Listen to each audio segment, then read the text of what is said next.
Inspector इसने और इसके दोस्तों ने मुझे मारने की कोशिश की। किसी को मत छोड़ना, सबको गिरफ्तार करो, इसको भी। मैंने कहा था इन लफंगों से दूर रहो, लेकिन मेरी सुनता कौन है? अब देख लिया।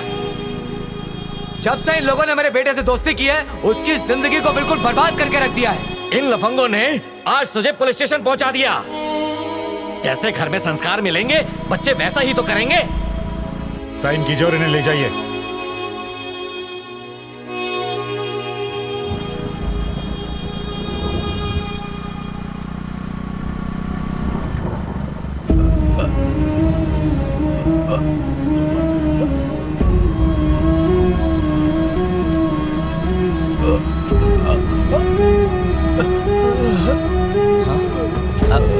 पापा क्या हुआ?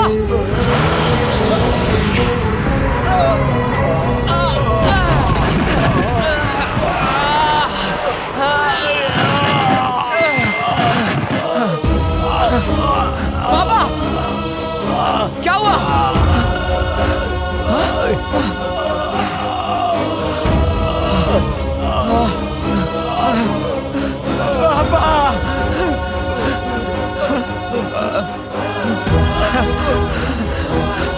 हम हॉस्पिटल जाएंगे पापा। हेल्प हेल्प पापा। हाँ, आपको कुछ नहीं होगा पापा। Stop stop stop stop stop stop stop. भाई साहब, मेरे पापा को हार्ट अटैक आ गया है। क्या आप उन्हें हॉस्पिटल ले जा सकते हैं प्लीज? क्यों बे? तू मुझे फिर से चूना लगाना चाहता है?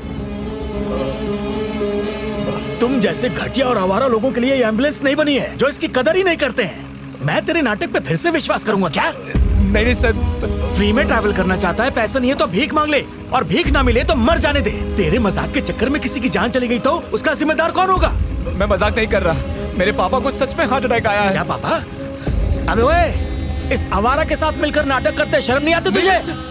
लोगों को धोखा देना बंद करो, वरना ये नाटक एक दिन सच हो जाएगा। सुनिए सर, मेरे पापा की कंडीशन बहुत सीरियस है सर, हम मजाक नहीं कर रहे। चल भाग यहाँ से। मैं एक बार पहले ही धोखा खा चुका हूँ, अब फिर से नहीं खाऊंगा।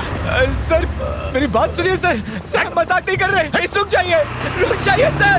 सर सर मेरी बात सुनिए सर, सर हम मजाक नहीं कर रहे सर।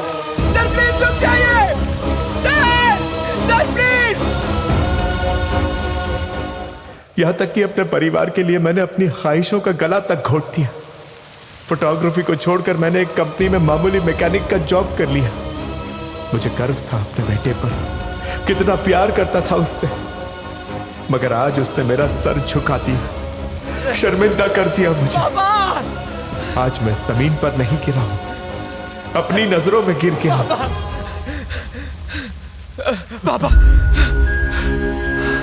पापा मत छू मुझे।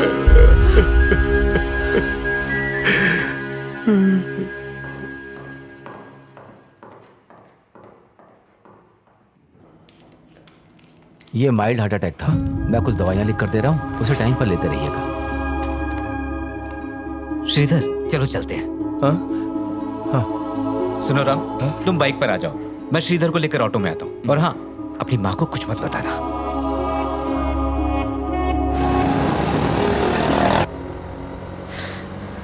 कुछ नहीं होगा, टेंशन मत ले। पहली बार अटैक आना यानी खतरे की घंटी है। भविष्य में कुछ भी हो सकता है। अगर मुझे कुछ हो गया तो मेरे परिवार का क्या होगा? जब हमारी शादी हुई थी तो मैंने उससे वादा किया था कि मैं तुझे सारी खुशियां दूंगा। सिर्फ मेरे जीते जी नहीं, बल्कि वो इस दुनिया में रहेगी तब तक। मैं चाहता हूं मेरे जीते जी मेरी बेटी कीर्ति की शादी हो जाए, मेरा बेटा सेटल हो जाए और इतने पैसे जमा कर लूं कि लक्ष्मी को उसके लिए मोहताज ना होना पड़े।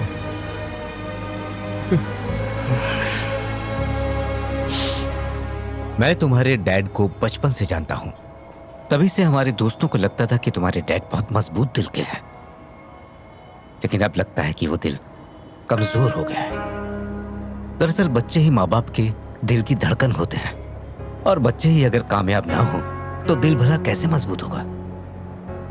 श्रीधर की जान तुम में बसी है, मुझे आज भी याद है, तब तुम 2 साल के थे और खून में लथपथ तुम्हारा पिता तुम्हें लेकर डॉक्टर से तुम्हारी जान बचाने की गुहार कर रहा था। अपनी परवाह किए बगैर उसने तुम्हारे लिए अपना सब कुछ लुटा दिया। बदले में तुमने उसे क्या दिया? दुख और तकलीफ, जिसकी वजह से उसकी आज ये हालत हुई है। तुम्हारे लिए अपनी ख्वाहिशों को मारा है, तुम्हारे लिए अपने सपनों का गला घोट दिया और तुम्हें ही अपनी दुनिया मान लिया। तुम्हारी माँ और तुम्हारी बहन, तुम्हारी सारी पढ़ाई लिखाई, बस यही उसका मकसद बन गए। तुम्हारे लिए जिसने ये सब किया, आज वो मुसीबत में है, लाचार है। आधी रात को बरसात में सड़क पर बेसहारा पड़ा था। मैं ये बर्दाश्त नहीं कर सकता। मौत से लड़ते हुए भी उसे अपनी नहीं तुम्हारी फिक्र थी। उसके बगैर तुम सबका क्या होगा? सच्चा बाप यही सोचता है। इस बार तो वो किसी तरह बच गया, शायद फिर ना बच पाए। तुम उसे कोई खुशी ना दे पाओ तो कोई बात नहीं, लेकिन अब उसे कोई गम मत देना, ये याद रखना। आप ये कौन सी दवा खा रहे हैं? क्या हुआ है? ये सर दर्द हो रहा ना, इसलिए ले रहा हूँ। बुखार होने पे तो कभी दवा खाई नहीं और सर दर्द होने पे दवा खा रहे हैं। बताइए किस चीज की दवा है, बताइए ना। मैंने कहा ना कुछ नहीं, रख दो इसको। तुम्हें एक बात बताना भूल गया, जरा आओ तो। कल कीर्ति के रिश्ते के लिए कुछ लोग घर आ रहे हैं। अचानक कैसे? आपने मुझे बताया क्यों नहीं? अचानक क्या मतलब? अचानक कुछ नहीं। मैं कुछ दिनों से तलाश कर रहा था, तुम्हें बताना भूल गया। मैंने सोचा कोई अच्छा रिश्ता आएगा तब बताऊंगा तुम्हें। मुझे लगता है ये रिश्ता अच्छा है, वो लोग कल देखने आना चाहते हैं। मेरे हिसाब से हमें अपनी जिम्मेदारियां पूरी कर लेनी चाहिए। क्यों? तो तुम इंतजाम करो, कुछ बना लो।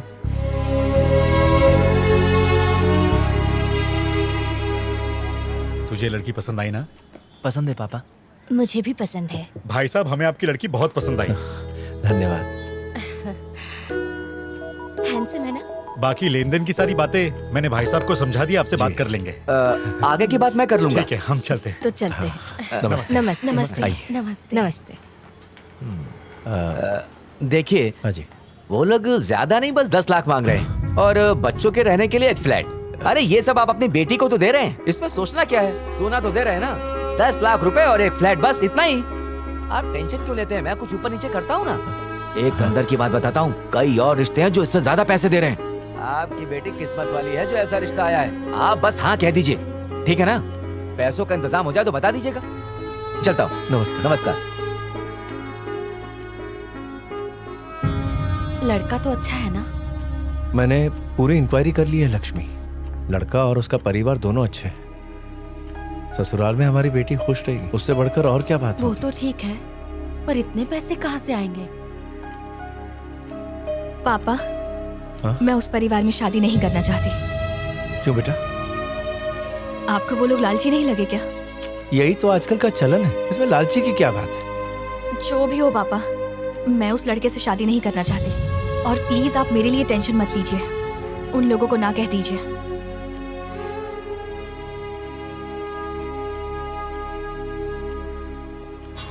औरतें क्या देख रहे हो? मेरे बेटे को लॉटरी में कार मिला है और कार के साथ फोटो भी भेजा है। ये तो बहुत अच्छी बात है। जरा मैं भी तो देखूं। क्या बात है, कार तो जबरदस्त है। हाँ, मेरे बेटे को तो कार मिला है, इसका बेटे को तो कनाडा में फ्लैट मिला है। नितेश, तू तो बड़ा किस्मत वाला निकला। बहुत खुशी हुई। लेकिन कुछ बाप ऐसे भी होते हैं जिनकी किस्मत में ये खुशी नहीं होती। वो लोग अपने आवारा बेटे को पालने में अपनी जिंदगी निकाल देते हैं और ऐसे नालायक बच्चों का कुछ नहीं हो सकता।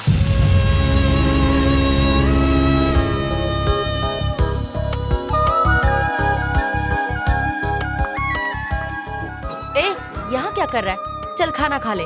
माँ, मुझे भूख नहीं है, आप जाके खा लीजिए। भूख नहीं लगी है? टाइम देखा है? चल आजा।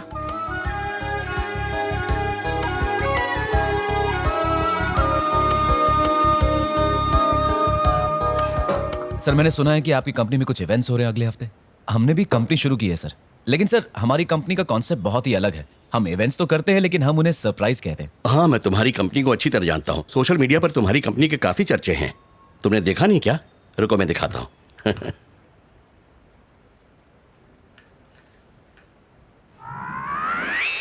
स्मार्टफोन वाले स्मार्ट लोगों को नमस्ते। ये कोई किटकॉट या फेसबुक बिल्कुल नहीं है। आ टूटेला दिल नो श्राप छे। मेरे दिल की आग 4 लोगों के साथ आप भी शेयर करना, क्योंकि आजकल तो हर वीडियो महामारी की तरफ फैलता है। मेरा वीडियो भी वैसे ही फैलाइए। Local boys surprise event planners fraud बनाने वाली कंपनी है। हमारी किस्मत फुटेली थी कि अपनी गर्लफ्रेंड को सरप्राइज देने मैं उनके पास पहुंच गया। इस गैंग में सभी एक से बढ़कर एक है। एक तो शक्ल से ही नशेड़ी लगता है, सस्ता वाला नशेड़ी, क्या बोलते हैं उसको, गर्दुल्ला। उसको बोल रहा है बे? तुझे। दूसरा तो डांबर जैसा है, काला जामुन, उसको देख के भूत भी डरता है। तेरे बारे में बोल रहा है? અને तीजो तो सफेद गधेड़ो छे। गधा? तुझे वो गधा बोल रहा है? बोल रहा है गधा बोला, गधा। और चौथा तो गांडो छे गांडो, गुजराती में पागल को गांडो बोलते। और इन छछुंदरों का एक गैंग लीडर भी है, वो एक ही काफी है आपकी जिंदगी की बैंड बजाने के लिए। यार वो बहलाएंगे भी, वो फुसलाएंगे भी, बोलेंगे मस्त सरप्राइज देंगे, लेकिन तुम लोग भरोसा मत करना, भरोसा कर सो लागी जसो।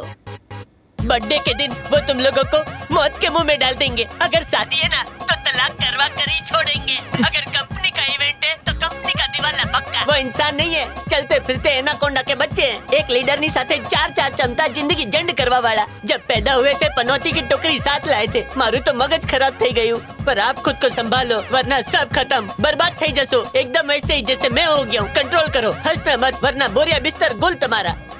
वो लोग ना ऐसी दुम है जिसे पाइप में रखकर भी कभी सीधी नहीं कर सकते। एकदम कमीनों के सरदार। एक शब्द में बताऊं तो वो लोग चलती फिरती तबाही है। They all are injurious to health। सुनो ए, मेरे को मालूम है तुम लोग भी वीडियो देख रहे हो। तुम्हारे लिए मैंने सरप्राइज प्लान किया है। हमारे लिए? हाँ, तुम्हारे लिए। श्राप देता हूँ, बर्बाद थई जाओ। ये तो मार्केट में हमारे नाम पर गोबर कर रहा है। अगर यही हाल रहा ना तो एक दिन पब्लिक हमें जूते चप्पल और अंडे से मारेगी।